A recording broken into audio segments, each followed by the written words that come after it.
27 de enero de 1945. El campo de concentración de Auschwitz es liberado por las fuerzas soviéticas. Mientras millones de sobrevivientes del Holocausto se movilizan en busca de refugio, sus verdugos huyen masivamente hacia distintos puntos del planeta. Cientos de criminales de guerra nazis, amparados en una poderosa red de escape internacional, logran llegar a la República Argentina, donde permanecerán ocultos por mucho tiempo.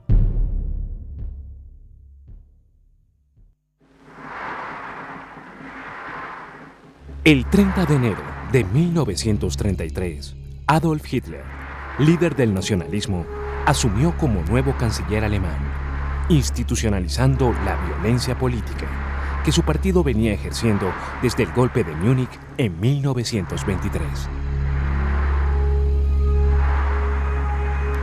Para controlar la economía y detener las contradicciones internas que dominaban el país desde la derrota en la Primera Guerra Mundial, el gobierno nazi instauró un régimen policial. Hitler dirigió la frustración del pueblo alemán contra el pueblo hebreo. Al finalizar la Primera Guerra Mundial, se demoniza a los movimientos sociales diciendo que eran manejados por judíos.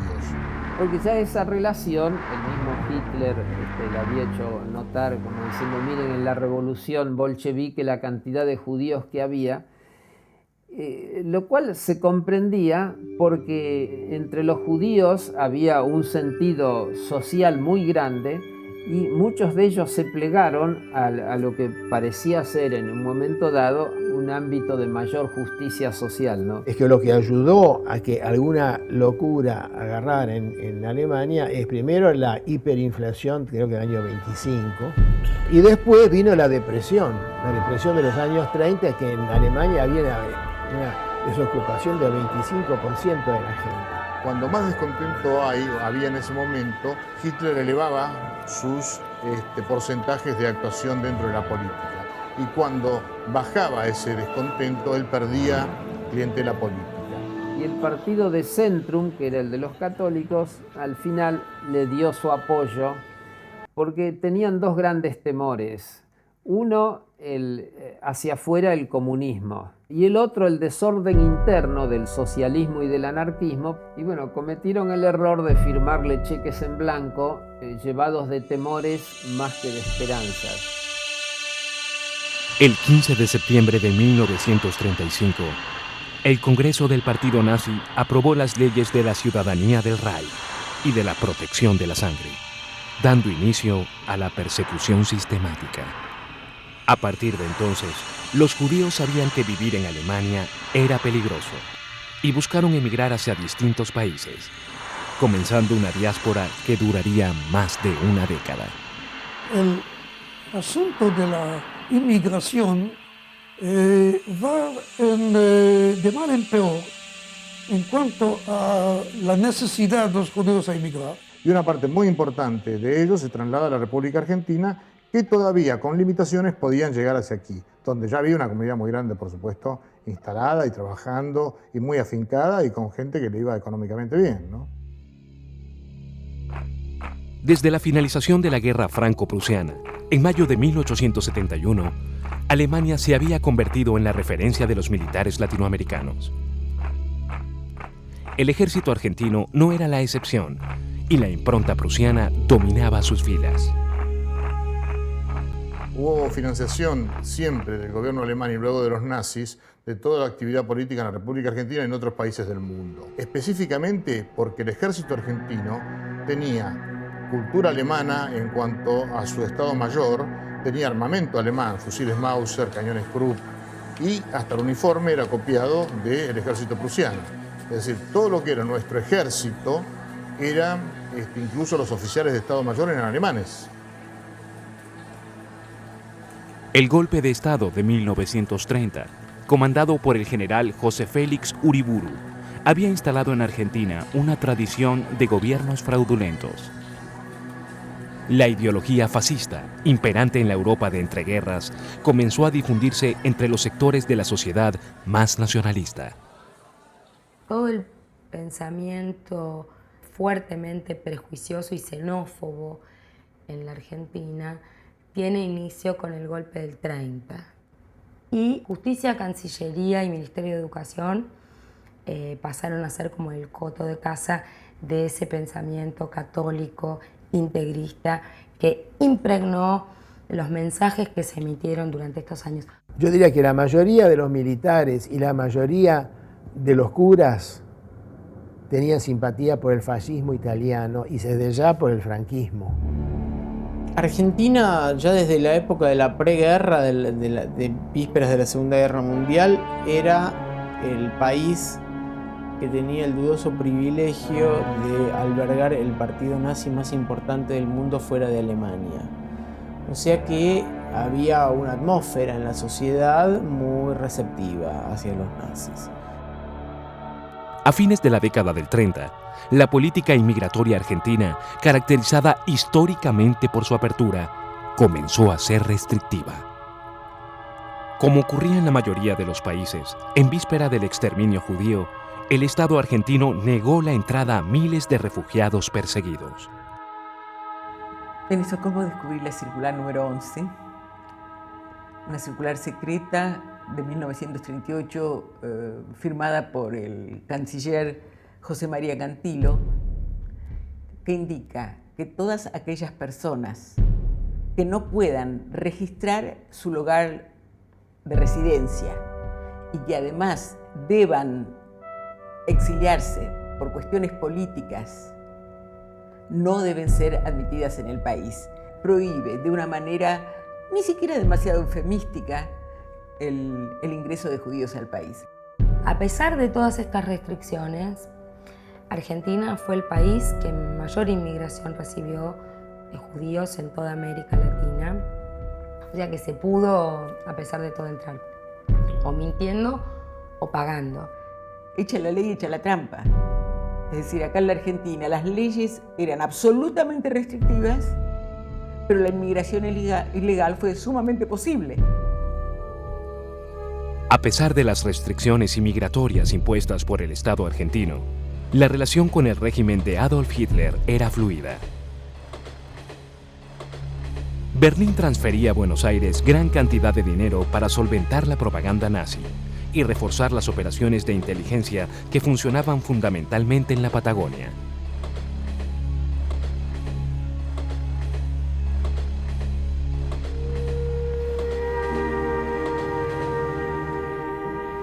La Patagonia es la cuna del petróleo argentino. Antes de su descubrimiento, esta región de nuestra patria era un enorme desierto desolado y triste.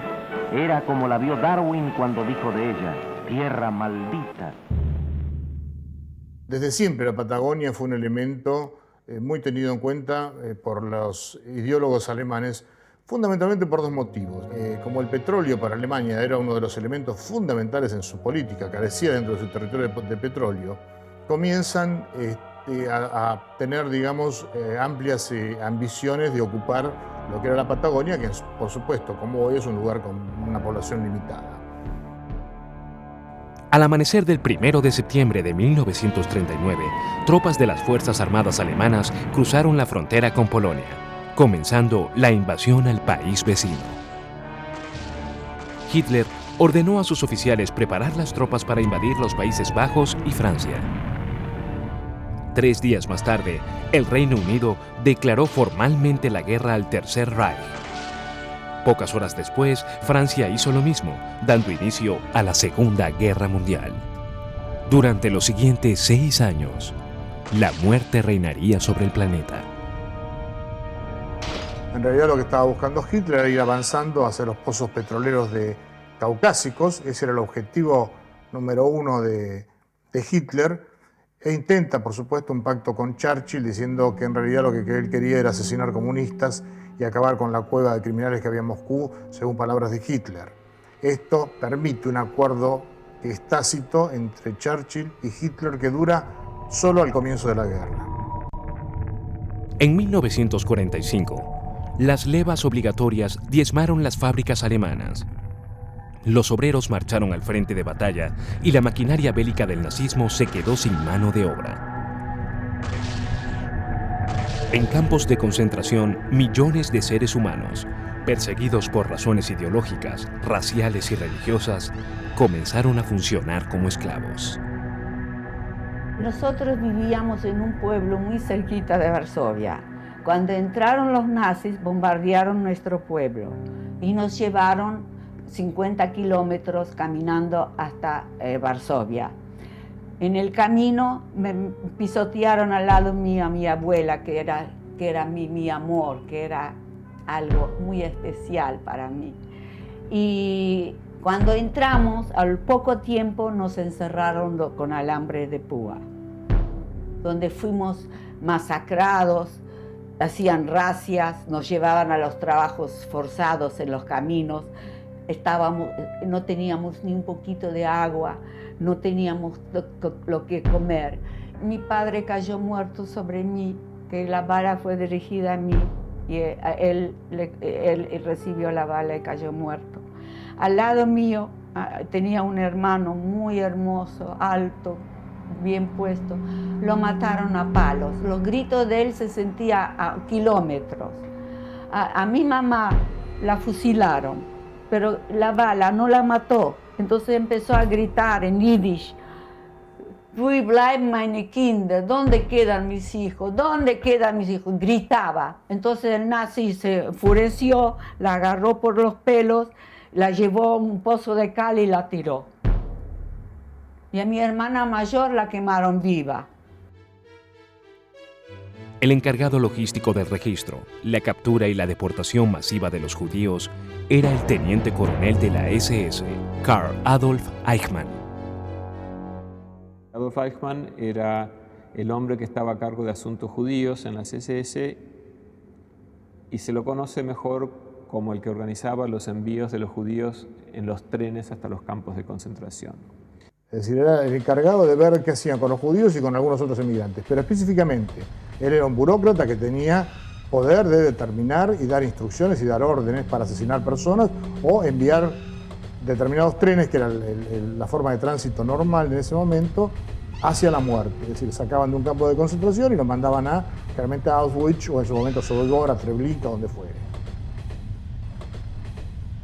El responsable de determinar el destino de los seres humanos deportados al campo de Auschwitz, por orden de Eichmann, era un médico antropólogo, conocido entre los internados como el Ángel de la Muerte, Joseph Mengele. A Mengele le cabe haber trabajado en uno de los peores, de los lugares donde más crímenes se cometieron, que es Auschwitz.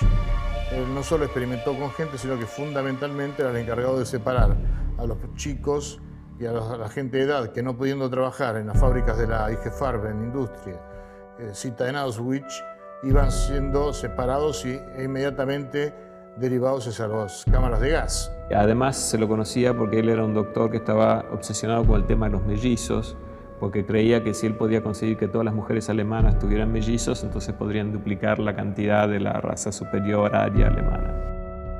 Yo he visto a Mengele una vez, ¿no? Cuando estuvimos en Spandau West. Él vino a buscar gente para hacer experimentos. Era un bajito, con anteojos, con una mirada fría, dura, no de un ser humano, de un demonio. Abría vivos a la gente y hacía experimentos terribles. Mientras los asesinatos en masa se producían en la clandestinidad de los campos de exterminio, los funcionarios del Tercer Reich ignoraban que la guerra algún día terminaría y que tendrían que enfrentar sus crímenes.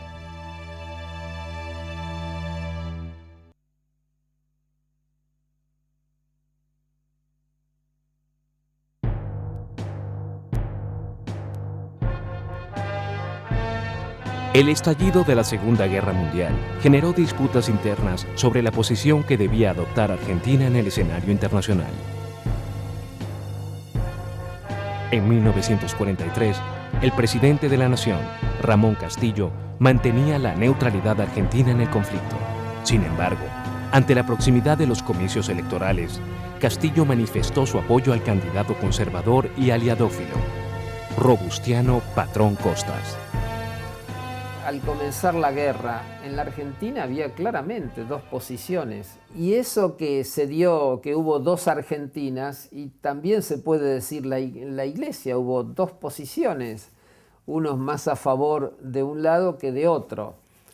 En lo cual también influyó la Guerra Civil Española del 36 al 39, porque en esa guerra civil la cantidad de religiosos y sacerdotes que fueron muertos por los comunistas, anarquistas o grupos exaltados, bueno, hizo que gran parte de la Iglesia se plegara al franquismo en ese momento.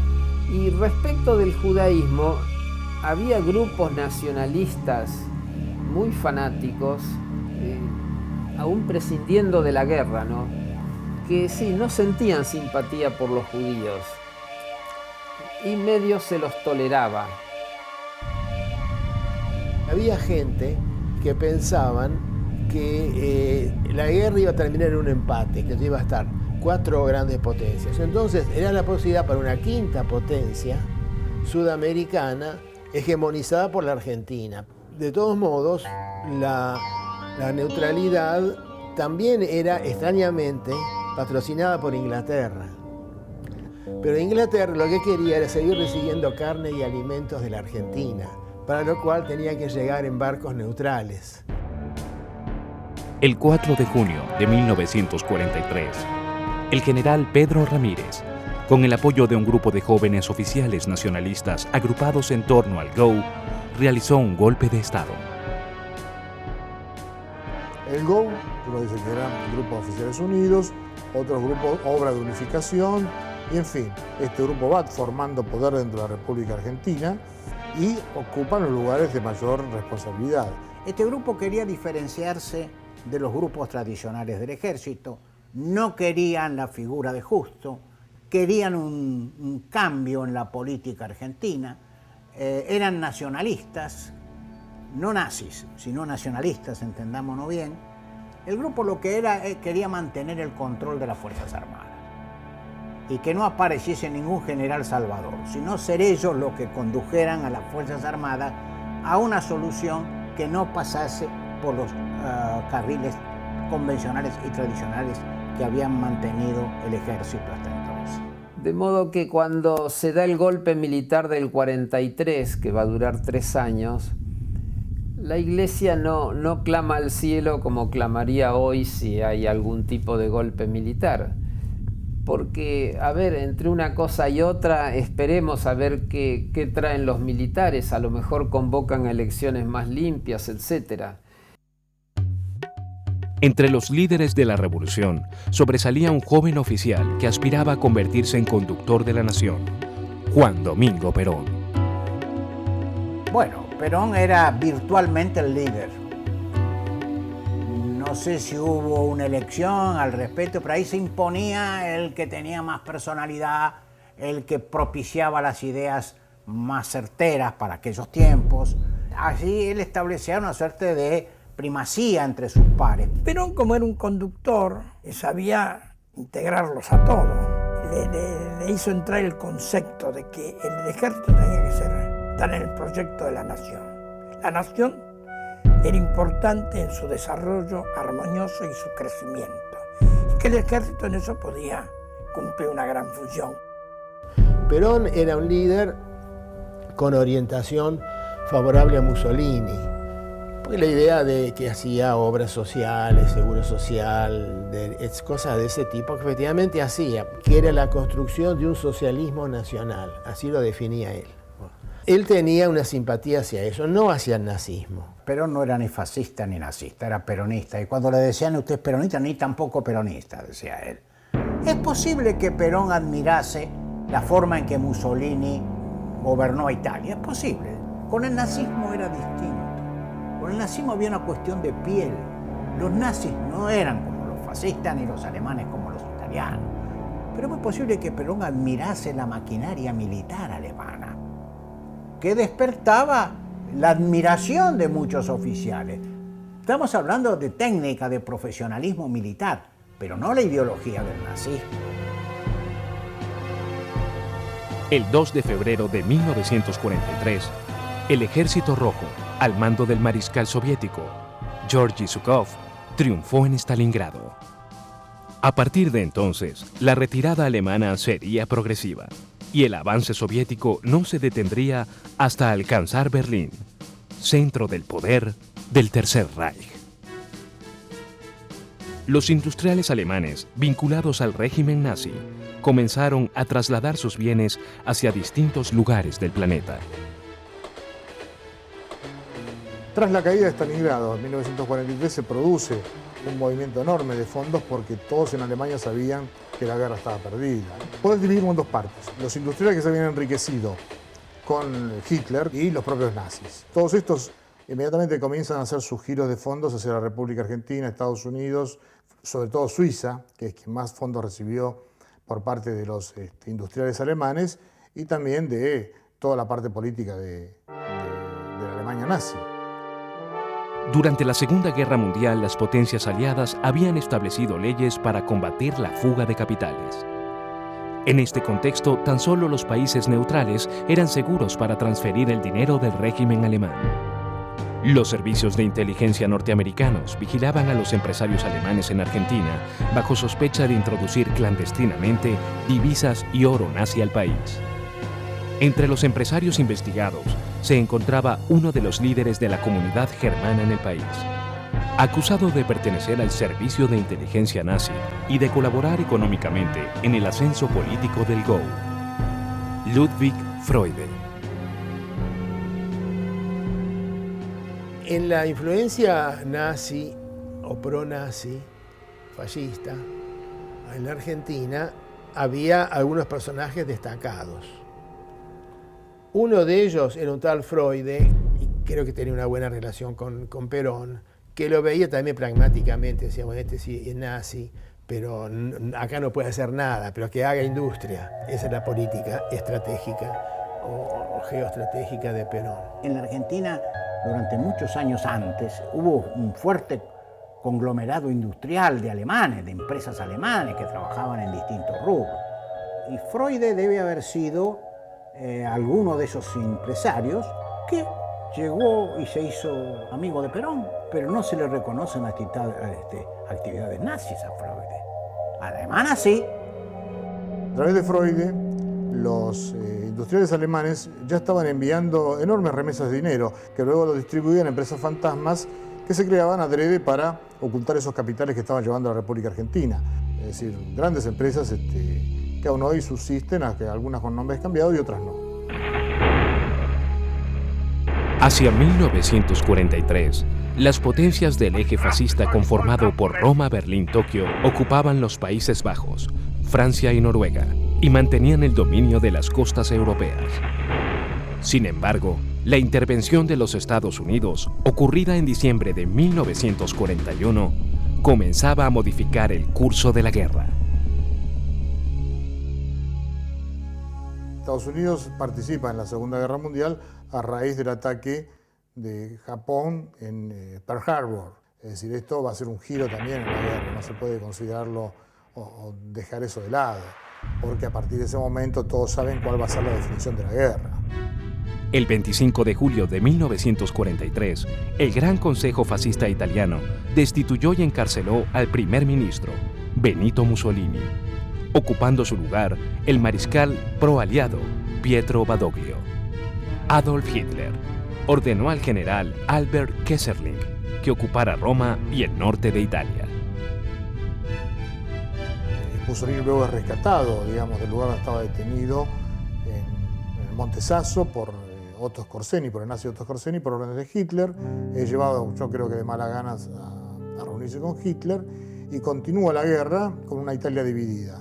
En el sur ya en poder socioeconómico y militar de los aliados y en el norte bajo una denominada República Socialista de Saló, que era la que estaba teóricamente bajo el mando de Mussolini, que no era otra cosa que en ese momento un títere de los nazis, ¿no?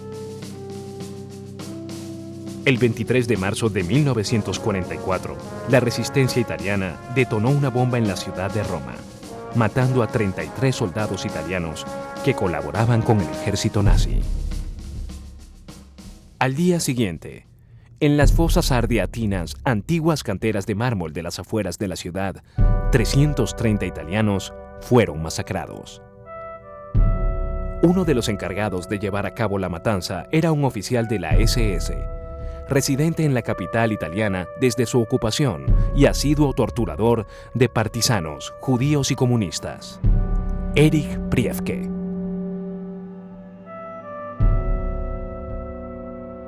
El caso de Erich Priebke es el caso más conocido en la historia reciente, ¿no? Porque Erich Priebke era un oficial SS de la Gestapo en Roma. Y su trabajo es mucho más importante de lo que parece, porque oficiaba de traductor en las operaciones de inteligencia que se realizaban entre los aliados y los nazis en la fuga de nazis hacia diversos lugares del país. Él actúa como traductor de todo esto. Y participó en el asesinato de ciudadanos italianos en Roma en los últimos meses de la guerra.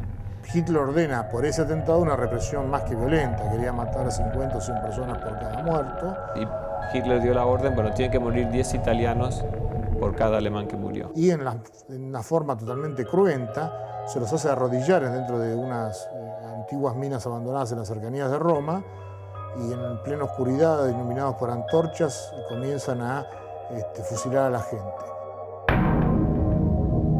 El 3 de noviembre de 1944, Joseph Mengele ordenó la muerte de los últimos prisioneros en las cámaras de gas de Auschwitz.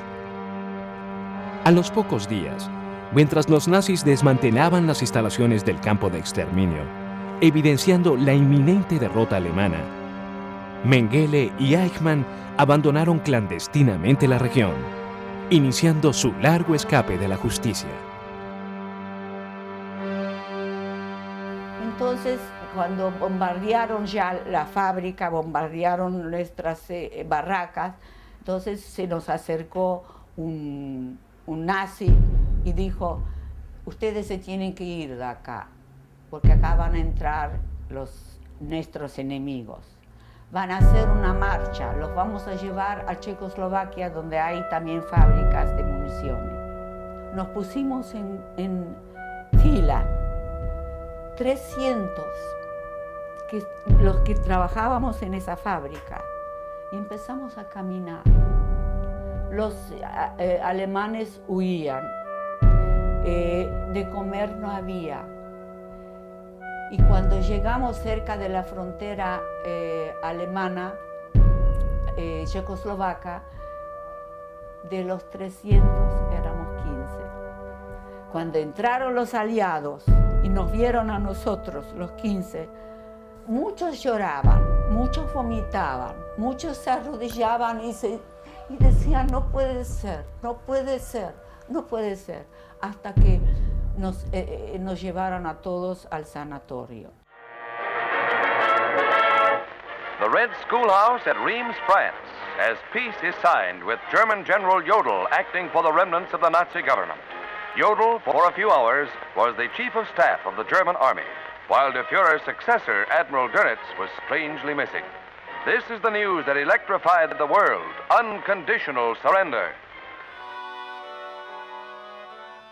Ahí los alemanes firman la rendición, que luego se ratifica en Berlín un par de días más tarde. Se lo llamó el Día de la Victoria. Ahora bien, la Segunda Guerra Mundial no finaliza con la rendición de Alemania, porque continúa en lo que se llamaba el Teatro del Pacífico. Es decir, Japón todavía seguía peleando, hasta agosto de 1945, cuando Estados Unidos decide lanzar las 2 armas atómicas. Posteriormente a recibir semejantes artefactos nucleares, Japón se rinde incondicionalmente, llegando así a finalizar la Segunda Guerra Mundial. 6 millones de judíos, 4 millones de prisioneros de guerra soviéticos, 3.500.000 polacos, 1.500.000 disidentes políticos, 800.000 gitanos, 300.000 discapacitados y 250.000 homosexuales habían sido exterminados. El horror que había sacudido al mundo comenzaba a salir a la luz. pero los responsables del genocidio pretendían permanecer en las sombras.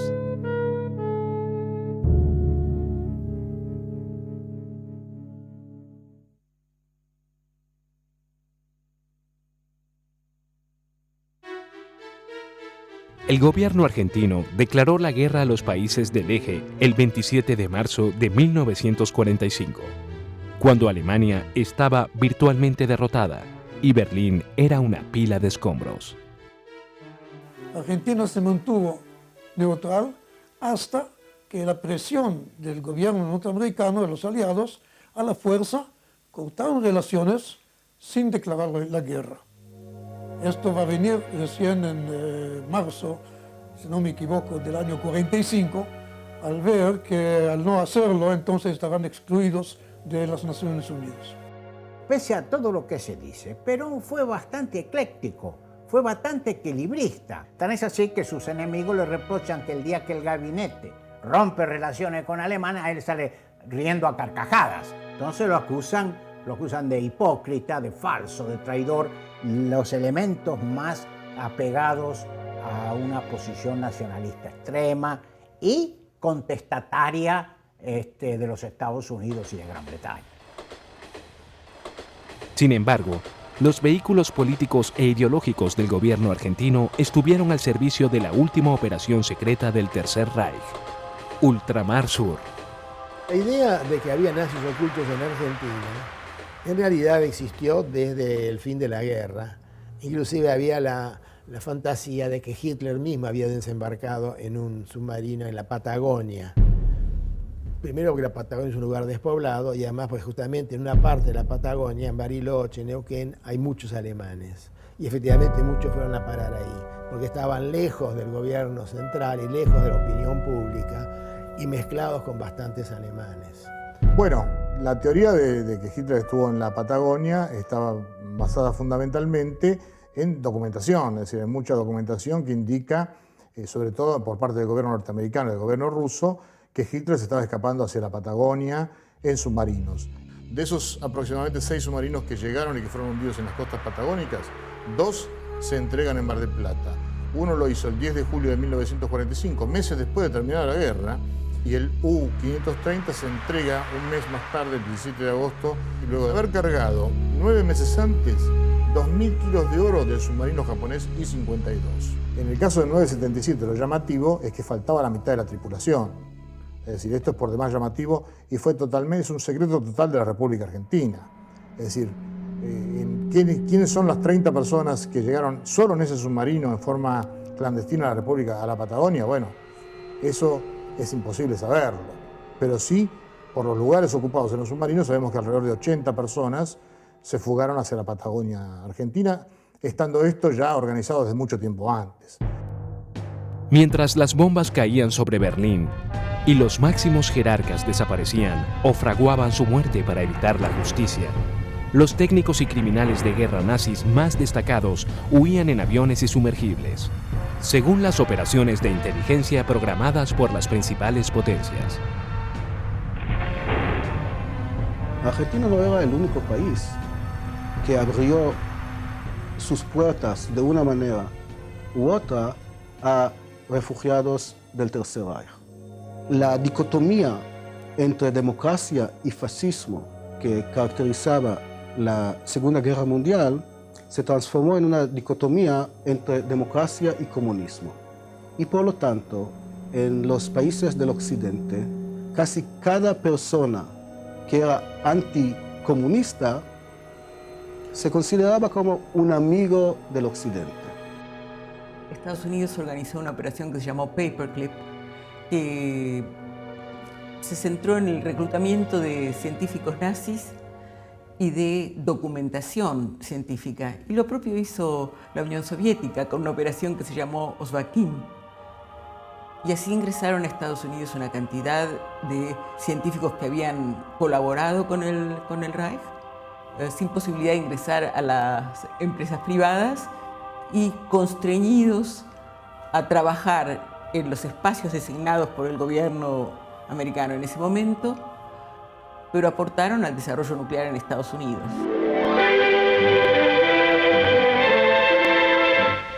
En route to prison camps throughout the United States, 3,000 German prisoners of war arrive in New York. Dirty and bedraggled, they nevertheless present a different appearance from the undernourished, mistreated Americans who suffered the tortures of hell in Nazi prison camps.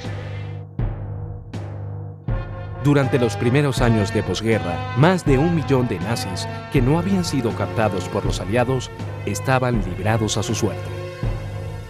Como la gran mayoría de los prófugos que permanecían en la Europa liberada, Erich Priebke fue trasladado a un campo de detención aliado.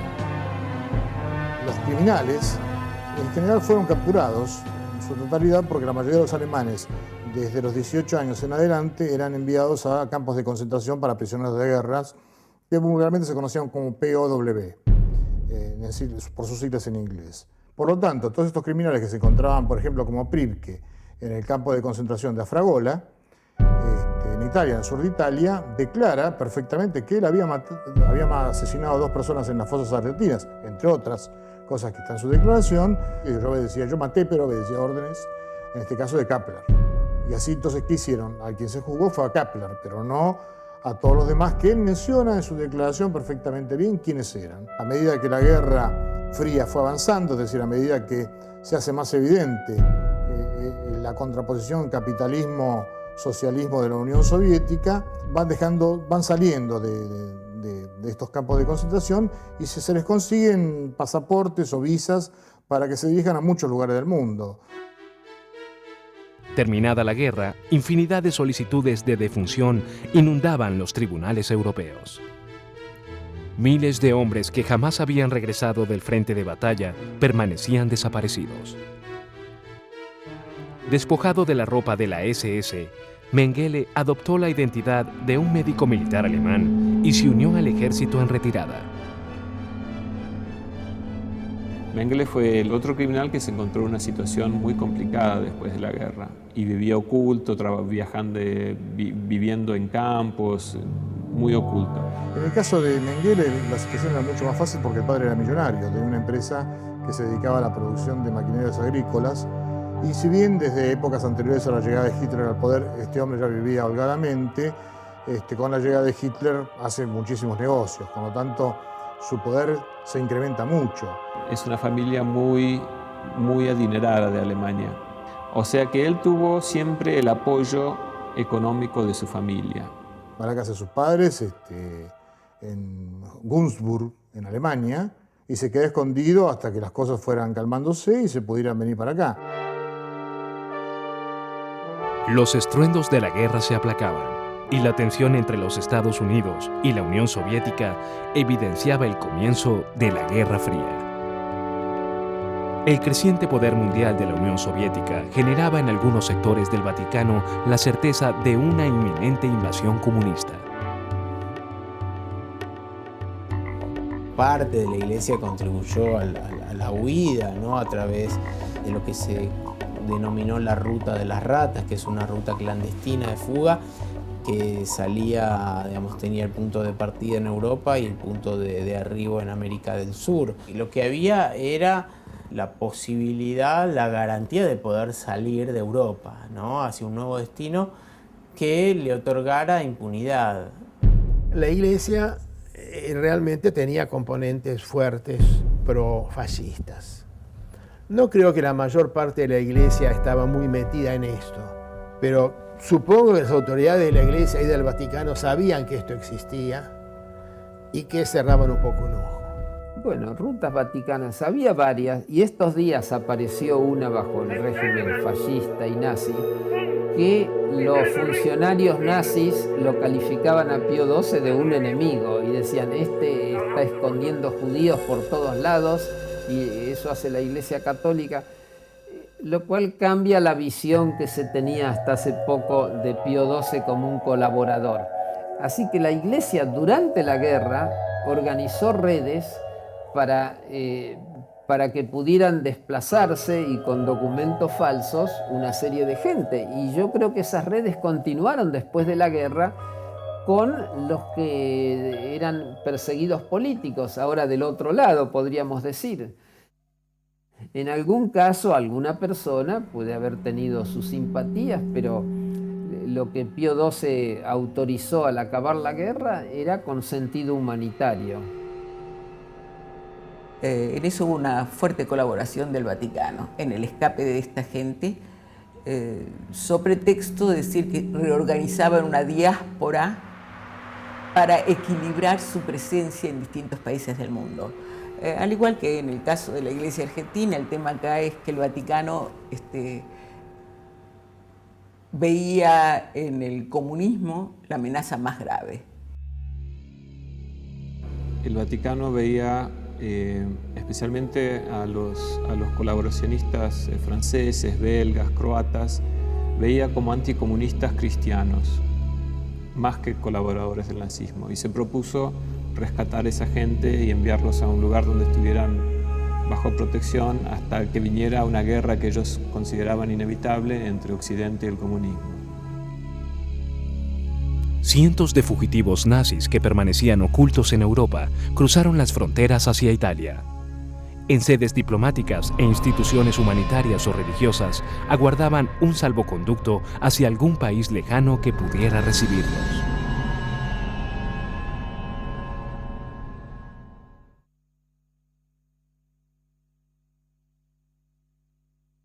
In Buenos Aires, 1 million teens line the streets as Juan Perón rides to inaugural ceremonies at the Government House and at the Chamber of Deputies. The newly elected president receives the ceremonial mace and colors of office from retiring President Edelmiro Farrell.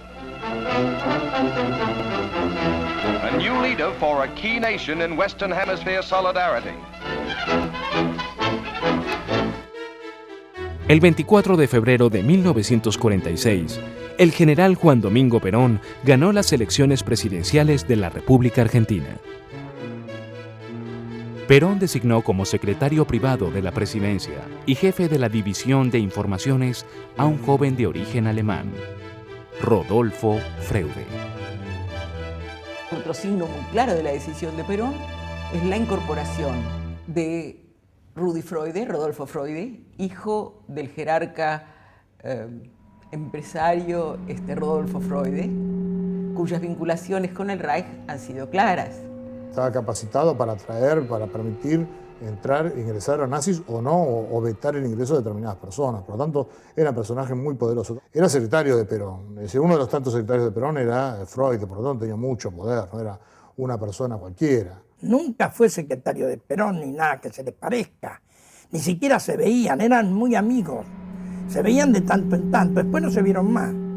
Hay que dejar de lado los títulos que tenían estos personajes dentro del gobierno de Perón, ya que la influencia era personal, la influencia que había era por amistad directa con el general Perón, eso es lo que más se basaba Perón. No le importaba el cargo de la persona, sino si confiaba o no en él. El tema del escape de los nazis a la Argentina es un tema muy difícil de investigar en la Argentina aún hoy en día, porque roza la figura de Perón, lo cual es difícil, pero más difícil que eso todavía, inclusive puede llegar a rozar la figura de Evita, que en la Argentina ha sido prácticamente elevada a la condición de una santa. Pero esto sin duda ha puesto una mancha muy notoria sobre el uniforme del general Perón. Se han dicho tantas cosas, pero no era anti nada el peronismo, era pro, era el desarrollo de sus objetivos, que era la liberación nacional. El nazismo era un movimiento racista que creía en la raza superior, y el peronismo era todo lo contrario. Creía en los rotosos, en lo que denominaban los intelectuales lumpenproletariado, en los marginados. Además, hubo sectores judíos que participaron del movimiento peronista. A comienzos de 1946, el cardenal argentino Antonio Caggiano, representante de la organización laica anticomunista Acción Católica, viajó a Roma. El cardenal Caggiano se reunió con autoridades del Vaticano y ofreció la ayuda argentina para recibir a colaboracionistas franceses del régimen nazi que permanecían ocultos en Europa. Sí, yo lo conocí. Un hombre que fue hecho cardenal un poco porque es el que creó en la Argentina la Acción Católica. Pero yo nunca le conocí Ni la más mínima referencia a que de las palabras de él se pudiera deducir algo de animadversión hacia los de otra religión o hacia los judíos en particular, no sé. El cardenal Caggiano viaja a Roma y en nombre del gobierno argentino le ofrece al Vaticano traer a la Argentina la gran cantidad de criminales franceses que había en Roma que estaban siendo protegidos por el Vaticano. Caggiano le escribe una carta al cardenal francés Tisserand diciéndole que Argentina está dispuesta a recibir a todas aquellas personas que por sus conductas y adscripciones políticas pudieran ser sancionados por sus vecinos y compatriotas. Bueno, yo no sé si en la carta ponía que eran nazis o simplemente es posible que hayan existido cartas porque la red esa que derivó hacia la Argentina, que era considerado un país de inmigrantes todavía, cantidad de gente se vino espontáneamente de Europa a la Argentina buscando un futuro mejor. Así que me parece natural que el cardenal Tisserand, que en Francia tenía un alto puesto, le escribiera a algún obispo de la Argentina pidiéndole que reciban algunos de esos, porque se estaba pensando en una tarea humanitaria. Cuando Caggiano vuelve a la Argentina en el barco que él viene, llega el primer criminal que viene a la Argentina, que es un criminal de guerra francés. Viene en el mismo barco que Caggiano. Y allí se empieza a armar la ruta de escape para criminales franceses y belgas, que después se extiende a los criminales croatas. En 1947, Rodolfo Freude creó una comisión de asesores confidenciales en materia migratoria. La comisión estaba integrada por los primeros colaboracionistas nazis que habían llegado al país. La cosa más concreta es que Perón conformó un grupo de asesores confidenciales del director de Migraciones, Pablo Diana, para que hiciera una selección de estas personas en el exterior, en sus respectivos países, e ingresaran al país. Y cuando había individuos que estaban necesitados de refugiarse en algún lugar, qué mejor que un país hospitalario. Ahora, Argentina no fue el único. Sí, sin dudas, fue probablemente el único que montó una estructura al servicio de la llegada de los nazis.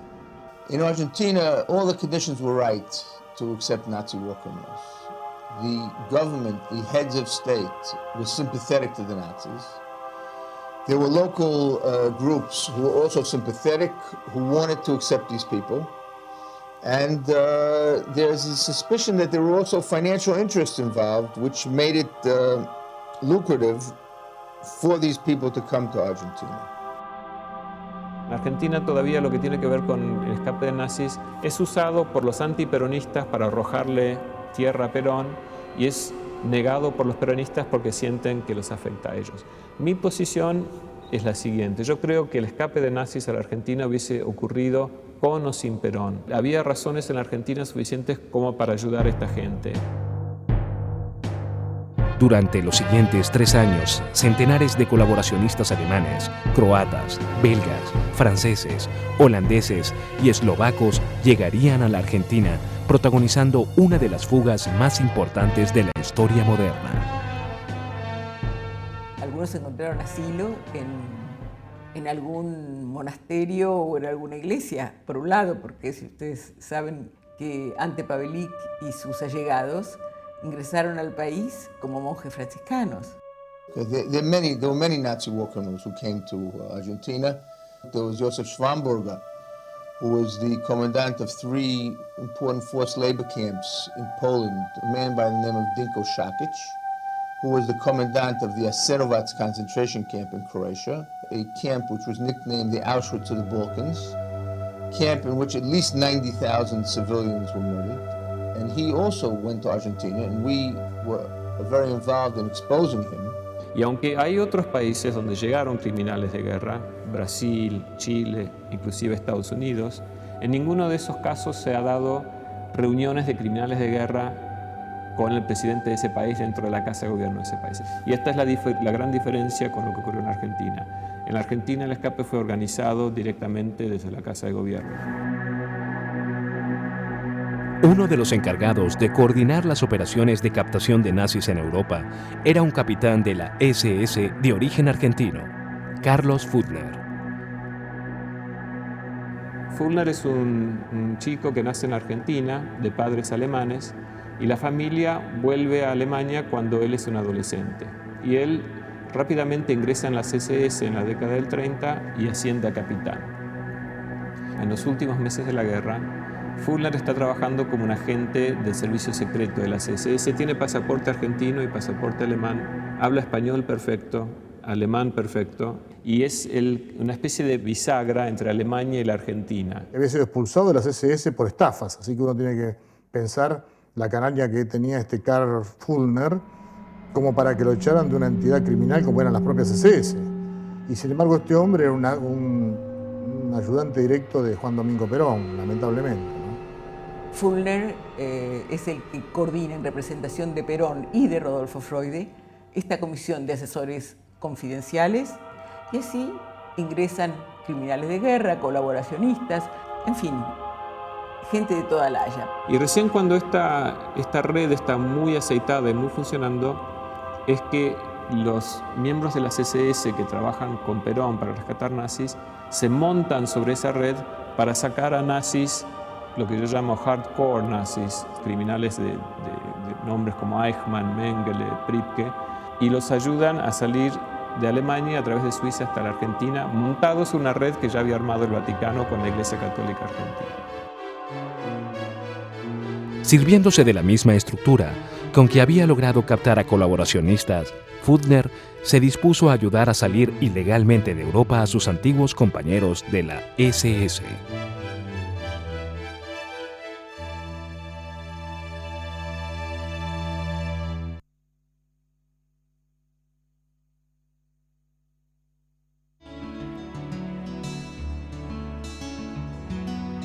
En 1947, el gobierno justicialista lanzó el primer plan quinquenal, orientado al crecimiento industrial y militar de la nación.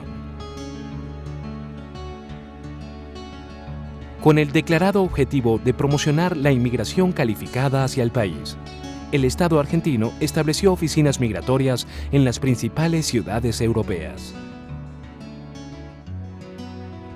La Delegación Argentina de Inmigración Europea no solo recibía solicitudes de inmigrantes que buscaban escapar de la miseria de la posguerra. A través de las mismas oficinas, alrededor de 1.000 técnicos nazis que no habían sido captados por las grandes potencias ingresaron al país. Dijo siempre Perón, a nosotros nos costaba nada más el pasaje de Europa a la Argentina, mientras que en Alemania invirtieron mucho dinero en la formación profesional de esta gente. Se crearon oficinas específicas en Europa, donde los nazis que eran requeridos se presentaban, específicamente ciertos científicos, había una lista de 1.600, se les pagaba el pasaje, se les pagaba la casa, el lugar de trabajo, es decir, a trabajar al área material de Córdoba, que se conoce hoy como el área material de Córdoba, donde desarrollaron aviones, cohetes y otras cuestiones con la intención de poner a Argentina en un determinado nivel.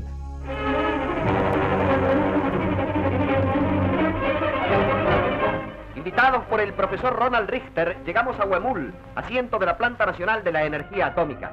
Así entramos en contacto con el nuevo mundo científico que funciona en la pequeña isla que tiene en el doctor Richter a su ilustre propulsor, merced a la comprensión y apoyo que le prestara como conductor de la nación el presidente de los argentinos, General Perón. Pero lo mismo hizo Estados Unidos. A los técnicos y científicos alemanes, si no constaba que hubieran cometido un delito, se los llevaban y en algunos casos disminuyeron las penas de condenados en el juicio de Nuremberg porque les interesaba que algunos de ellos, como el de la fábrica Krupp, volvieran a producir. Por supuesto, la mitad de los científicos eran criminales de guerra. Uno de ellos es el caso de von Braun, ¿no? Quien había desarrollado en Alemania la bomba voladora B-2 y luego es el jefe del proyecto de la NASA. Lo cierto es que los científicos fueron captados en su mayoría por los Estados Unidos y la Unión Soviética Y en América del Sur y en la Argentina particularmente recibimos a los criminales, básicamente. El doctor Karl Barnett, que es llamado hoy el Mengele danés, y desde Praga hacía experiencias con los homosexuales en el campo de concentración de Buchenwald. Este médico fue contratado por el Ministerio de Salud de la República Argentina para continuar con sus investigaciones en hormonas para, entre comillas, por supuesto, curar homosexuales. Pero también llegaron personas extremadamente importantes. Una de ellas es el premio Nobel Friedrich Bergius. Este hombre había logrado sintetizar, a través del uso de carbón e hidrógeno, petróleo sintético. Justice in Nuremberg, Germany, is carefully guarded during the prosecution of the terrorists of the Nazi regime, who ravaged Europe and committed unbelievable crimes against humanity. El veredicto de los juicios celebrados en el Palacio de Justicia de la ciudad alemana de Nuremberg en septiembre de 1946 habían declarado a la SS como una organización criminal. La condena recaía sobre los funcionarios que habían pertenecido a las organizaciones, pero fundamentalmente sobre aquellos que habían impartido órdenes durante la solución final. Pasados los primeros años de posguerra, los nazis, que habían ejecutado asesinatos masivos, vislumbraban que con el transcurso del tiempo la difusión de sus crímenes, lejos de aplacarse, aumentaba. En la Unión Soviética mataron a todos, ahí porque eran sumarios los juicios. Los que quedan en Occidente no. Se juzga en Nuremberg, se juzga a los cabecillas. Pero a los niveles medios se aplicó una especie de obediencia de vida. Aún siendo jefe del departamento por la cuestión judía, el criminal Eichmann era una persona que sí era perseguida.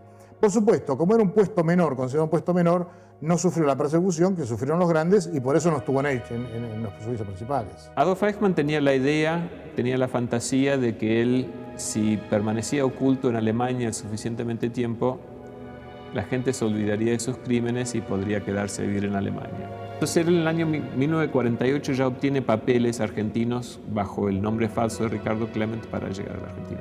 Pero él decide permanecer en Europa para ver si no podía seguir viviendo ahí, que se olviden de él. Estados Unidos, por su cuenta, crea un tribunal donde se juzga a los médicos que habían intervenido en experiencias cruentas que terminaron con la muerte de miles de personas. Pero Mengele tiene muy pocas menciones. Priebke se encontró en una muy difícil situación porque él estaba oculto en Italia después de la guerra con muchos de sus camaradas que participaron en esta matanza de las fosas ardeatinas y fueron llevados a juicio en Italia y él seguía oculto. Se le otorgó un pasaporte de la Cruz Roja Internacional, es más, le permiten el cambio de nombre de Erich Priebke por el de Otto Pape. Durante el año 1948, la Oficina de Migraciones Argentina inició más de 500 expedientes diarios. En la sede italiana de la Delegación Argentina de Inmigración, Carlos Fulner repartió permisos de desembarco. Los aliados, Estados Unidos e Inglaterra, después de la guerra, durante un tiempo, contrataron a ex nazis, SS o ex croatas como expertos anticomunistas. Cuando ya esta gente perdió su utilidad, ya no los podían entregar a juicio, porque si los entregaban a juicio iban a levantar la mano y decir, pero yo estuve trabajando para Washington, o yo estuve trabajando para Londres o para el Vaticano. Entonces Perón muy hábilmente consideraba que era un deshonor llevar a juicio a un ejército derrotado y que él mismo se propuso rescatar a la mayor cantidad de alemanes que pudiera de los juicios en Europa. Ayudó al Vaticano, que buscaba a dónde llevar a esta gente, y también ayudó a Washington y Londres, que no querían entregar a estas personas a juicio. Y por supuesto ayudó a los mismos nazis. Fulner vislumbra el negocio que significaba conocer todo el manejo que se hacía con esto. Él fundó un negocio aparte. No se puede decir bajo ningún concepto que había una estructura sólida que hiciera esto. Estamos hablando que algunos llegaron en submarinos, otros llegaron con pasaportes a su nombre, otros llegaron sin ningún tipo de trabajo, escapándose como vulgares criminales. Es decir, es toda una estructura un poco confusa. Y dentro de esa estructura van a parar a una calle Paraná 145 de Olivos, donde era una especie, entre comillas, de aguantadero general, que era el primer lugar donde llegaban. En el caso de la mayoría de los criminales que llegaron, que son conocidos en en la República Argentina llegaron con pasaporte de la Cruz Roja Internacional. Mengele y Pripke, cuando obtienen papeles para venir a la Argentina, los papeles que obtienen son con números consecutivos. O sea, el Departamento de Migraciones abre un expediente para Pripke y un expediente para Mengele el mismo día, en el mismo momento. O sea que también acá hay una indudable muestra de que había una organización atrás de esto, porque tenemos un criminal SS, Joseph Mengele, bajo el nombre Helmut Gregor, y un criminal SS, Erich Pripke, que entró con el nombre Otto Pape, a quienes se les otorga permiso de entrada en el mismo momento por el Departamento de Migraciones. El 23 de octubre de 1948, en el puerto de Génova, Erich Pripke y su familia se embarcaron en el vapor San Giorgio con destino a Buenos Aires. 7 meses después, el 28 de mayo de 1949, Joseph Mengele siguió sus pasos.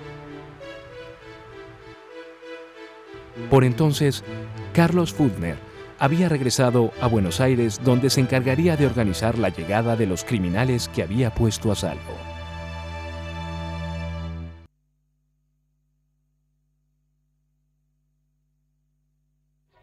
La paz, la felicidad y la prosperidad de que gozan por igual nativos y extranjeros son las evidencias que traen a nuestros puertos hermanos de todas las patrias, para quienes el nombre de Argentina pone emoción de fe y de esperanza en los corazones. El plan quinquenal de gobierno, de acuerdo a nuestras tradiciones de libertad y de fraternidad, en ningún caso restringe ni prohíbe la inmigración por razones de origen ni de credos, aunque prefiere aquella que por su procedencia, usos y costumbres e idioma sea la más fácilmente asimilable a las características étnicas, culturales y espirituales de la Argentina y se dedique a actividades agrícolas, ganaderas o del artesanado.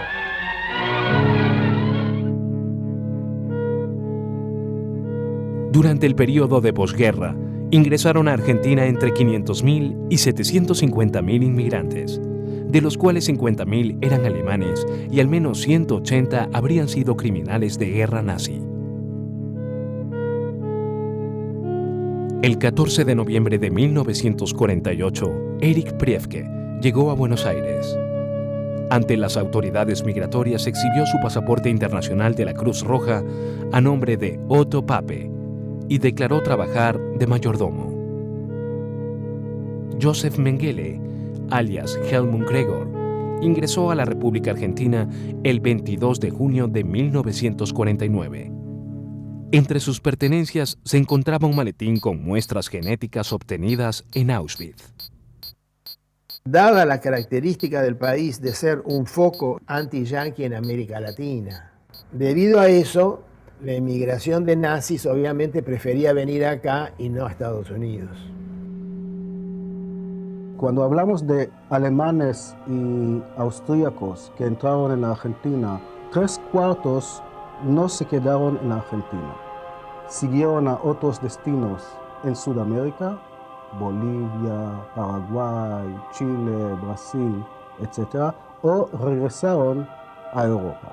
ניקח ערים כמו אוהנאו, שזה על גבול פרגוואי, ארגנטינה, או סנטה קטרינה בברזיל, שוב במשולש הגבולות של ארגנטינה, ברזיל, פרגוואי. כל אלה שימשו אטרקציה, כלומר אבן שואבת לגרמנים שבאו לשבת ולהתמקם על יד גרמנים שכבר היו במייל שם. Durante los años 40 y 50, los medios de comunicación, sobre todo en los Estados Unidos, que alentaban una campaña en contra del gobierno peronista, tenían esta tendencia de crear la imagen argentina como un paraíso para los fugitivos del Tercer Reich. Me parece que hay mucha exageración en eso. No siempre se trataba de una política clara, coherente, dirigida por el gobierno nacional. Ahora, la decisión de permitir el ingreso de colaboracionistas, digamos, gente que por sus prácticas en materia de inteligencia y seguridad en los ex países del eje y adláteres pudieran colaborar acá con lo que se llamaba en ese momento seguridad, sí. Tanto es así que en el año 1948 algunos diputados no peronistas denuncian en la Cámara que criminales de guerra como Otto Peis y otros están instruyendo a la Policía Federal en la Argentina. En julio de 1949, el Gobierno Nacional promulgó el Decreto Presidencial 15.972, que establecía la amnistía general para todos los inmigrantes ilegales que habitaban suelo argentino. Y allí se empiezan a presentar una gran cantidad de criminales que entraron, por ejemplo, un caso muy conocido es el caso de Erich Priebke. Y él se presenta y escribe un papel y dice que él en verdad se llama Erich Priebke y el gobierno argentino le otorga el documento con su nombre verdadero. Muchas veces se hablaba del decreto de amnistía del gobierno peronista cuando de hecho se blanqueaba la situación de los nazis que entraron de forma ilegal a la Argentina. Y eso es cierto, pero al mismo tiempo también se legalizó la situación de miles de judíos. Perón siempre actuaba de una manera que es difícil agarrarlo y decir que actuó bien o mal. Ahora los partidarios de Perón dicen que no, que en verdad este decreto estaba diseñado para ayudar a los inmigrantes judíos que habían llegado también con nombres falsos o identidades falsas.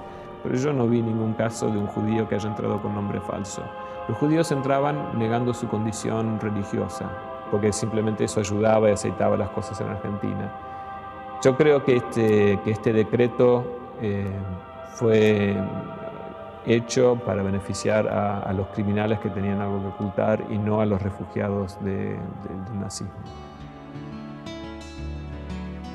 Durante el primer gobierno de Juan Domingo Perón, en medio de la crisis de posguerra que asolaba a los países participantes, Argentina atravesaba un periodo de prosperidad, con pleno empleo y profundas reformas sociales.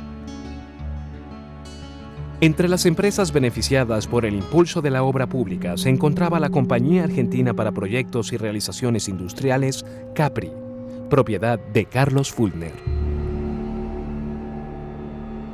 La mayoría del dinero que se envió hacia la República Argentina, que enviaron los industriales, fue para crear compañías fantasmas en la República Argentina que permitieran lavar ese capital nazi que estaba llegando a nuestro país. La cuestión de traer nazis a la República Argentina se transformó en un enorme negocio.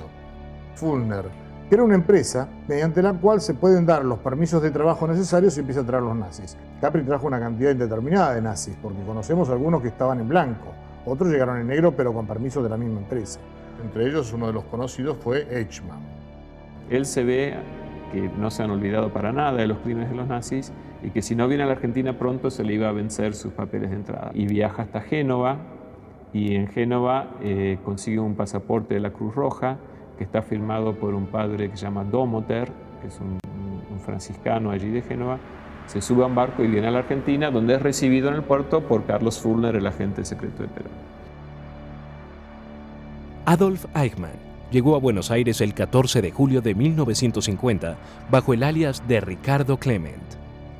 Al poco tiempo viajó a la provincia de Tucumán, en el norte argentino, contratado por la empresa Capri. Llega una cantidad de técnicos y se van a trabajar a Tucumán, en la construcción del dique del Cadillal. Porque personas como Adolf Eichmann no tenían ninguna capacidad laboral de ningún tipo, no tenía entrenamiento para nada que no fuera el exterminio de judíos. Y esta compañía Capri le dio trabajo a él y a otros como él. Hacia 1954, la comunidad nazi en Argentina estaba asentada y disfrutaba de la impunidad que había conseguido. La gran mayoría de los criminales de guerra optaban por alejarse de los centros urbanos y viajaban por el territorio nacional en busca del anonimato. La mayoría de los que no eran digamos, no habían llegado en submarinos y llegaban por vías irregulares a la República Argentina, tuvieron que comenzar trabajando como mecánicos de abajo, o en el caso específico de Pripke, que recordemos que llega con el nombre de Otto Pape, y su familia comienza a trabajar, consigue trabajo de mozo en la City porteña, en un restaurante de la City porteña, luego con alguna ayuda de todas las estructuras nazis que había acá en la República Argentina, se compra un fondo de negocio en Bariloche y comienza ahí su actuación como en el ramo de los comestibles. Y vivió en la zona de Bariloche, que es una zona de los Andes, muy similar a Suiza, era director de un colegio, tenía una delicatessen a la cual iba mucha gente en Bariloche porque vendía muy ricos productos. O sea, es un caso sumamente interesante el de Pripke. En el caso de Mengele es muy claro que Roberto Mertig, el dueño de Orbis, que fue una gran fábrica en su momento, lo apoyó y le dio albergue en todo, y después que el laboratorio Fabrofarm lo incorporó como parte de su plantel. Mengele, el tiempo que vivió en la Argentina, vivió esplendorosamente. Entre otros negocios que podemos conocer es una fábrica de tornillos de bronce, y a su vez tuvo oficinas en 4 o 5 lugares de la capital federal, es decir, tenía varias propiedades, con lo cual ya tenía una estructura que en caso de persecución le permitía moverse de un lugar a otro. Listen, the most important thing that's involved here, no one expected these people to get important jobs. They couldn't get important jobs because they had to hide their identities. In other words, Adolf Eichmann was not living under the name Adolf Eichmann. And many of these people changed their names and were not interested in any way, shape, or form in any undue publicity.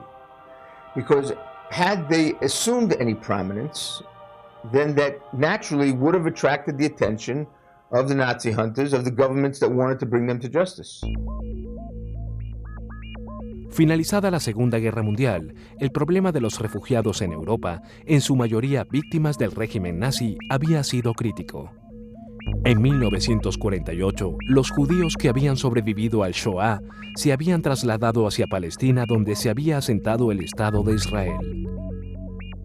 Los estados árabes que rodeaban al Estado de Israel comienzan una guerra que dura virtualmente 6-7 años, hasta 1956 aproximadamente, y en ese momento, es decir, en que el Estado de Israel estaba ocupado en su propia defensa, peleando contra los países que lo rodeaban, que resistían la presencia del Estado, recae la actividad de persecución del nazismo no ya en las Naciones Unidas a través de los juicios de Nuremberg, sino en individuos que por una razón u otra logró formar archivos denunciando la presencia de nazis en diversos lugares, hasta que, faltos de recursos generalmente, cerraron sus archivos y los mandaron al Estado de Israel. Sin embargo, desde su fundación, Israel había protagonizado enfrentamientos militares con los países vecinos y postergado la denuncia activa del Holocausto. Ante esta situación, gran cantidad de víctimas del nazismo comenzaron a recopilar información sobre los responsables operativos de los campos de exterminio, cuya identidad comenzaba a caer en el olvido.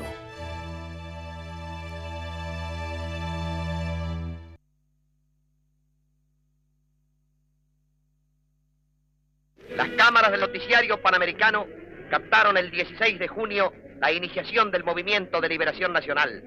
Las Fuerzas Armadas salieron a la calle para devolver al pueblo argentino la libertad avasallada por la dictadura. Estas escenas no requieren comentario. El drama que soportó el país hizo necesaria esta revolución libertadora, que no fue contra las instituciones, sino precisamente para salvar al pueblo de la soberbia de un dictador y el sometimiento a un régimen despótico. El 16 de septiembre de 1955, fuerzas militares comandadas por la Marina derrocaron al gobierno constitucional de Juan Domingo Perón. En el año 54, antes del golpe del año 55, de la llamada Revolución Libertadora, Perón, que seguía con su política de agitación popular, pero ya con la situación económica menos buena, empezó a sentir la oposición de los sectores que lo habían acompañado al principio, que era la iglesia preconciliar, la iglesia tradicionalista conservadora, y los militares. A eso se juntó la gente de clase media, liberal o inclusive socialista, que también estaba en contra de Perón por otros motivos, porque lo consideraba fascista. Perón empezó a mandar una serie de proyectos de ley al Congreso ya en marzo del 55. Eran todos muy agresivos: separación de Iglesia y Estado, ley de divorcio y otra serie de leyes que eran muy contra la Iglesia. Entonces la Iglesia se pasó al bando contrario. Entonces Perón, para combatir eso, tuvo que agitar a las masas, más que lo que sus propios compañeros militares querían. Entonces empezó a perder apoyo entre los propios grupos fascistizantes o así llamados nacionalistas, que lo apoyaron al principio, se fueron yendo, y los militares también dijeron, bueno, un poco está bien, pero esto es demasiado. Mañana se muere Perón y toda esta gente movilizada se vuelven comunistas. Y cuando uno de los nuestros caiga, caerán 5 de los ellos. Fue ese bombardeo, en el momento no se tomó conciencia, pero después se vio más que fue una atrocidad. Y bueno, el resultado fue que esa noche hubo quema de iglesias, unas 13 iglesias del centro de Buenos Aires, qué sé yo, San Francisco, La Curia. Pero hoy, diríamos, la iglesia no le recuerda al peronismo. Ustedes quemaron iglesias, porque podrían recordar, y eran muy católicos los que bombardearon la Plaza de Mayo. Durante el gobierno de la autodenominada Revolución Libertadora, el Servicio de Inteligencia del Ejército confiscó toda información relacionada con los nazis en Argentina. En poco tiempo, las nuevas autoridades sabían quiénes eran y dónde vivían los criminales nazis que habitaban en Argentina. Sin embargo, la protección del gobierno militar sobre los nazis continuó siendo efectiva. Hay una tendencia a pensar que los nazis llegaron a la Argentina y básicamente estuvieron protegidos por Perón, cosa que es cierto hasta un punto, pero también no menos cierto es que esa protección la siguieron teniendo con posterioridad al derrocamiento de Perón cuando fue la llamada Revolución Libertadora. Los católicos integristas que forman parte de la llamada Revolución Libertadora también tenían fuertes vínculos con personajes que actuaron en el periodo de Perón en relación con el ingreso de criminales de guerra. Y hacia fines del segundo gobierno peronista, esta gente ya tenía alianzas con los que iban a ser futuro gobierno. Lo que sucede es que para ese periodo histórico la demanda de países de refugio era mucho menor, pero también siguieron absolutamente protegidos en términos de que nadie los denunciaba y nadie los extraditaba, aunque hubieran pedidos de distintos países. Solamente entregan a 4 o 5, donde queda información del nombre con que habían entrado y con el nombre con que estaban figurando en la República Argentina, y eso permite la captura y el reclamo por parte de Israel y otras naciones de algunos nazis, pero muy pocos, hablamos de 3 o 4 personas. Tras el derrocamiento del presidente Juan Domingo Perón, Adolf Eichmann comenzó a trabajar como operario en una empresa automotriz alemana ubicada en la zona industrial de González Catán, en la provincia de Buenos Aires. Sería el último trabajo de su vida. En el periodo que Eichmann abandona Capri, deja de trabajar por la falta de nuevas obras públicas donde ellos generalmente trabajaban, el propio Fulner, a través de fondos reservados y fondos que había en la República Argentina para el mantenimiento de estos criminales, los va manteniendo mientras consiguen un nuevo trabajo y al final consiguen trabajar en Mercedes-Benz Argentina. En la liquidación de sueldos del año 59, él figuraba con su nombre supuesto, es decir, como Ricardo Clement. Cuando Eichmann es contratado, las acciones de la empresa estaban en manos del Estado argentino. Entonces, si bien todos dicen que con la Libertadora los nazis se fueron, esto en realidad es relativamente falso. Los que se fueron algunos científicos que el Estado argentino había contratado y como ya no había dinero para continuar con estos proyectos, se fueron. Without doubt, the most personally moving moment for Israeli troops was the capture of the old city of Jerusalem, the location of an ancient Jewish holy place, revered by the Israelis. The fighting over, thousands of joyous civilians, students, and troops streamed toward the Mandelbaum gates. It's the first time in 19 years that Jews have been allowed to visit and pray at the site of the ancient Temple of Solomon. Hacia 1956, el Estado de Israel había estabilizado su situación en la región y el gobierno había comenzado a recibir denuncias y a buscar a los nazis fugitivos. El servicio de inteligencia israelí, Mossad, no ignoraba que algunos países latinoamericanos habían servido de refugio de gran cantidad de nazis. Hacia mediados de los años 50, y cuando ya tenía apoyo de los Estados Unidos, comienza el Estado de Israel a buscar a ciertos nazis que ellos consideraban que eran los cabecillas que faltaban juzgar, y juega un papel, por supuesto, fundamental. ובאמת, כאשר המודיעין הישראלי התחיל לחפש אחרי אקס-נאצים, ואז אחד המקומות הראשונים שחיפשנו היו בדרום אמריקה, מאחר וידענו והכרנו את המושבות הגרמניות שם. Israel used to have a special police unit to investigate these cases. Doesn't exist anymore.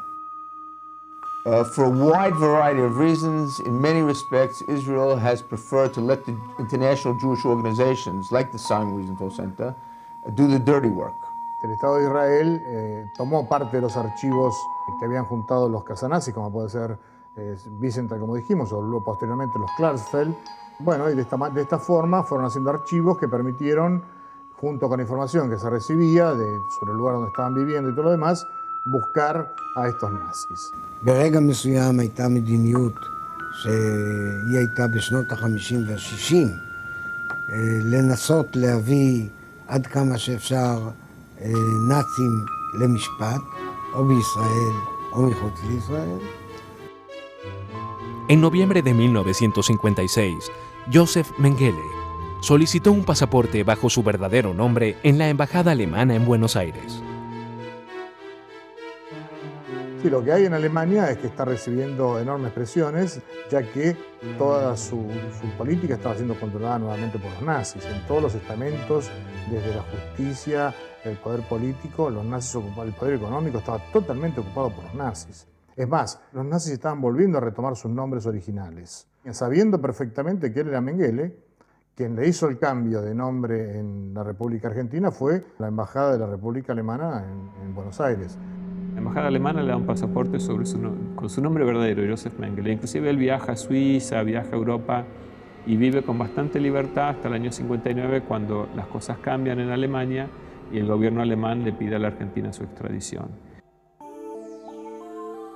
El 30 de septiembre de 1959, el juzgado alemán de Freiburg cursó el primer pedido oficial de extradición de la República Federal Alemana sobre Joseph Mengele. Alertado, Mengele huyó del país, perdiéndose para siempre. Cuando el fiscal en Alemania decide pedir su extradición, lo que hacen es avisarle que ese hecho va a suceder y con su nombre viaja hacia Alemania en 1959, aproximadamente 2 meses antes de la llegada del pedido de extradición, que si mal no recuerdo es en junio del 59. Ahora bien, todo el mundo dice que Mengele huyó hacia Paraguay, porque estos eran trascendidos de la época que la propia embajada de la República Federal de Alemania tiraba hacia la prensa. Pero lo cierto es que la embajada de la República Federal de Alemania en Buenos Aires y la República Argentina sabían que en febrero de 1959, Joseph Mengele, con su nombre, con su pasaporte y con la última foto sacada, se dirigió hacia Alemania y no hacia Paraguay. שנים לא, חיפשנו אותו אחר כך מספר שנים, אף פעם לא מצאנו אותו.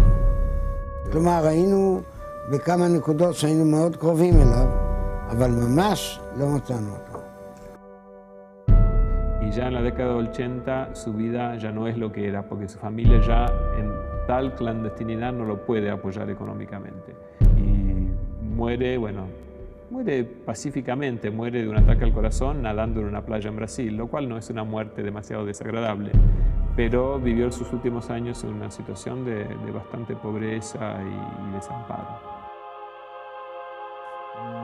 Tengo mis dudas sobre si realmente el cuerpo de ese alemán encontrado allí en forma extraña y sin pruebas realmente ni testigos de los sucesos sea el cuerpo de Mengele. Hoy sabemos perfectamente por documentación argentina que en febrero de 1959 pidió permiso a la Policía Federal, trajo testigos todos los pedidos los cumplió con su nombre y en febrero de 1959 viajó hacia Alemania.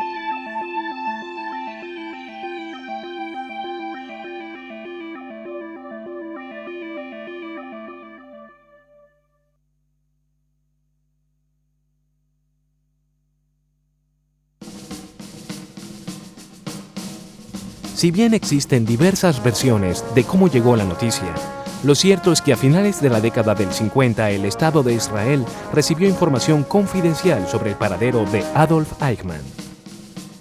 Hay diferentes versiones al respecto de quién lo delata. Una de las versiones muy fuertes que hay, y que yo tengo testimonios bastante importantes, es que el Servicio de Inteligencia del Ejército directamente manda a Israel la información de que Eichmann está trabajando en la Mercedes-Benz y luego los israelíes lo capturan. Existe uno de los dichos, es la de un tal Herman, que algunas personas en Israel dicen que fue él el que lo delató.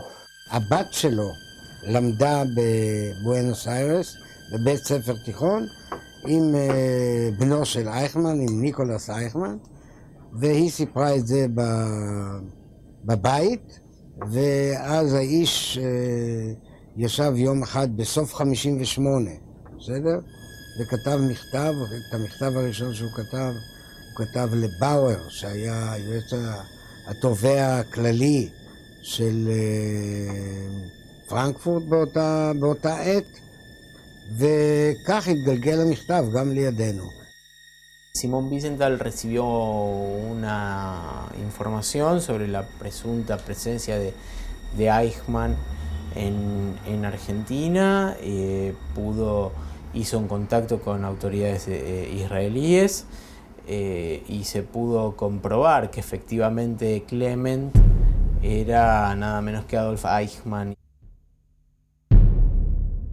La Argentina en distintos periodos, bajo gobiernos civiles o militares, no colaboró con los pedidos de extradición por parte de otros países. Ya desde el año 1946 el Estado argentino venía recibiendo una gran cantidad de pedidos de extradición de una gran cantidad de países y siempre los negaba.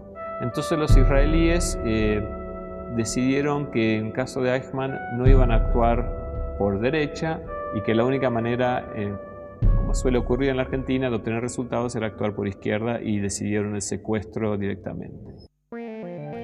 Entre abril y mayo de 1960, un comando especial del Servicio Secreto de Israel, dirigido por el jefe de operaciones Rafi Eitan, arribó secretamente a Buenos Aires.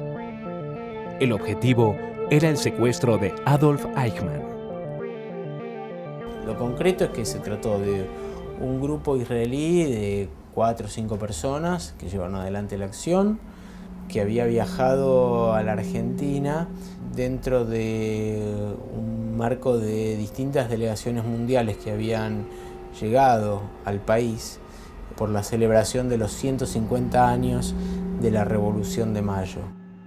I think it's fair to say that there was a very serious danger that if the news will become public or if it will become known to the German embassy in Buenos Aires, that he would be tipped off and he would escape.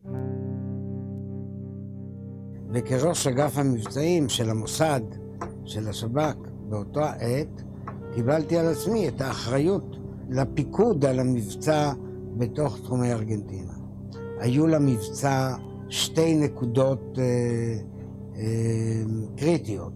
האחת, כיצד אנחנו לוקחים את האיש ומכניסים אותו לאיזשהו safe house, כלומר בית בטוח בתחומי בואנוס איירס, או בתחום בואנוס איירס או לידה.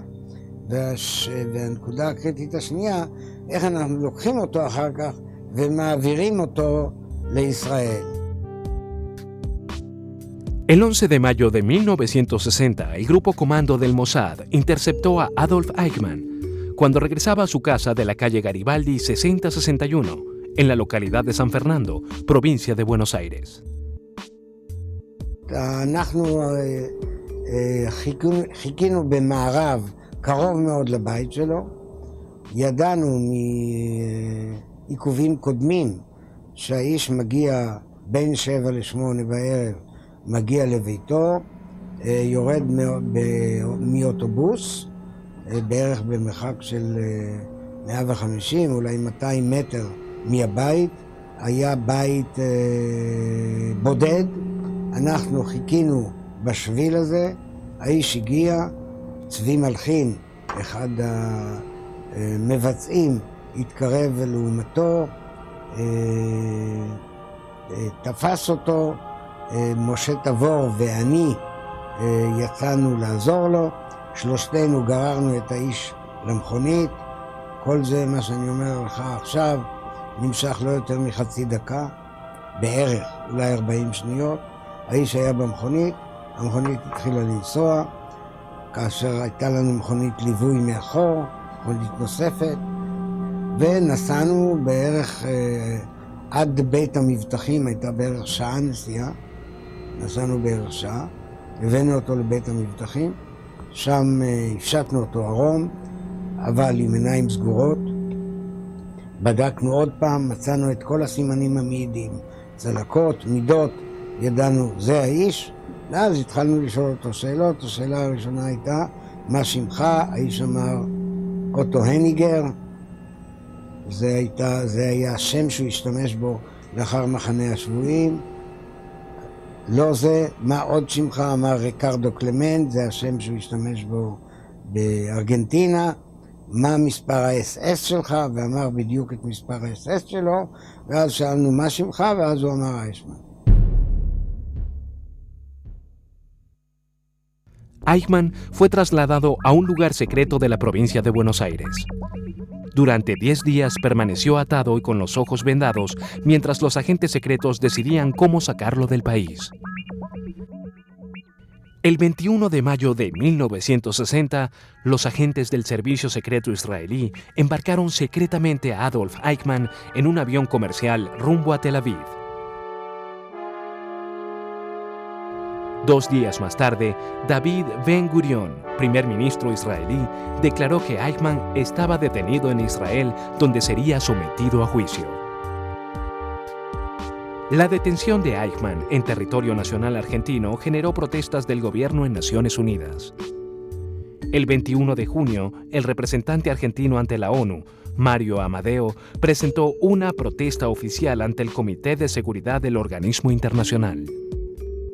Claro está que la reacción del gobierno nacional creo que era de Frondizi, evidentemente tuvo que enojarse un poco, porque claro, que vengan a sacar a una persona de acá, gente de afuera, pero no mucho, no se enojó demasiado, que sabía que, digamos, no era defendible esa persona, independientemente de que el método pudiera ser más aprobable o menos.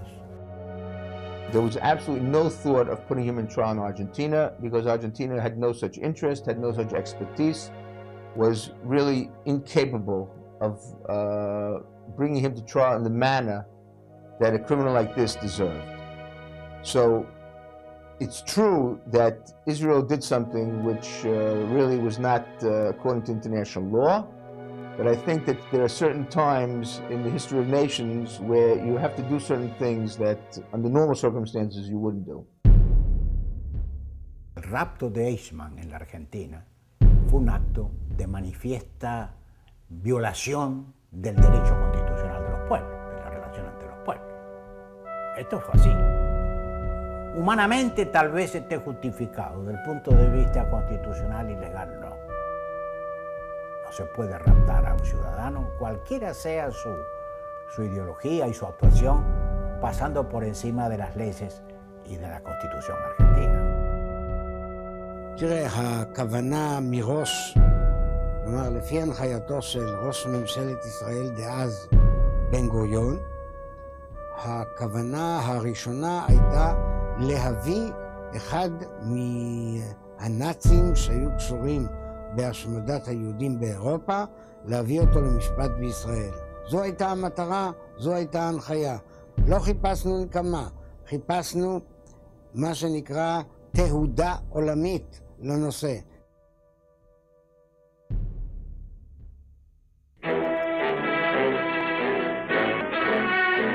In Jerusalem, the trial of Adolf Eichmann begins, reviving memories of the Nazi horrors of the Second World War. Entering the bulletproof prisoner's box is the man charged with the annihilation of millions of Jews in Nazi death camps.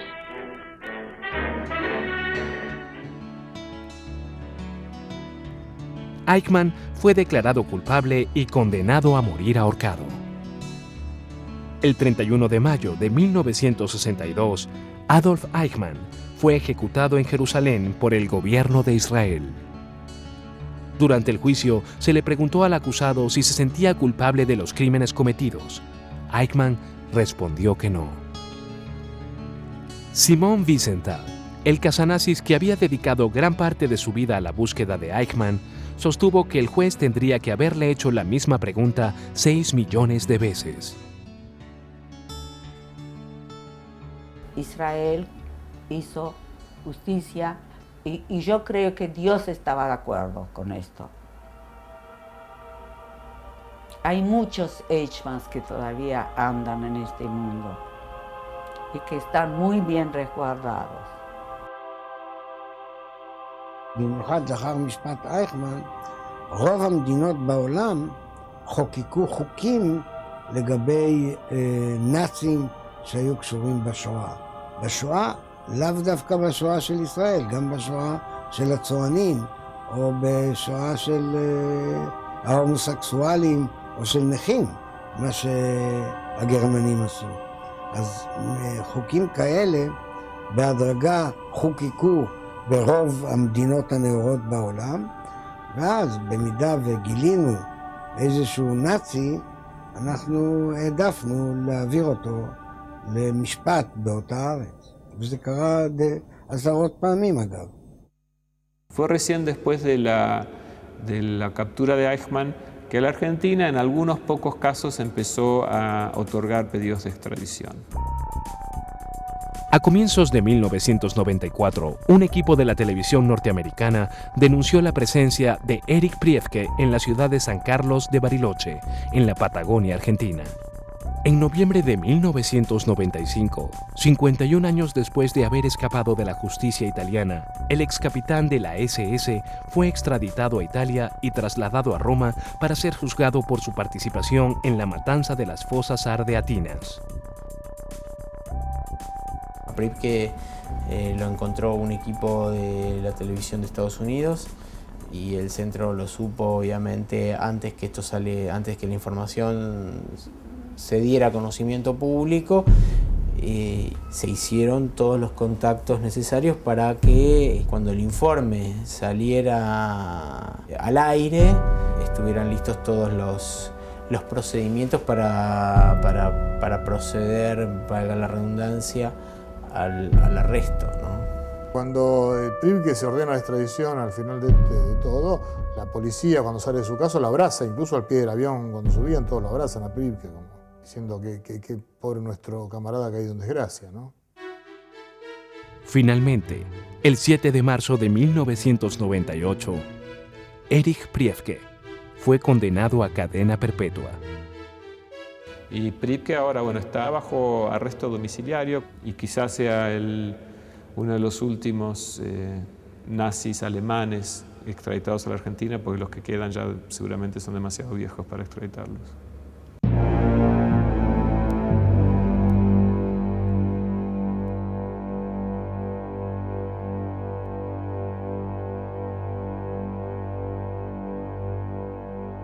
Como yo soy una de las pocas sobrevivientes que pasó tantas cosas y tanto martirio, yo me dirijo al mundo entero, sobre todo a la juventud, a que luchen, que nunca más haya genocidios, holocaustos, shoahs, que nunca más uno haga contiendas contra el otro, que podamos vivir en paz, en armonía, que el amor lo vale todo, que nos querramos y nos ayudemos unos a los otros y que sintamos uno por el otro cuando el otro sufre.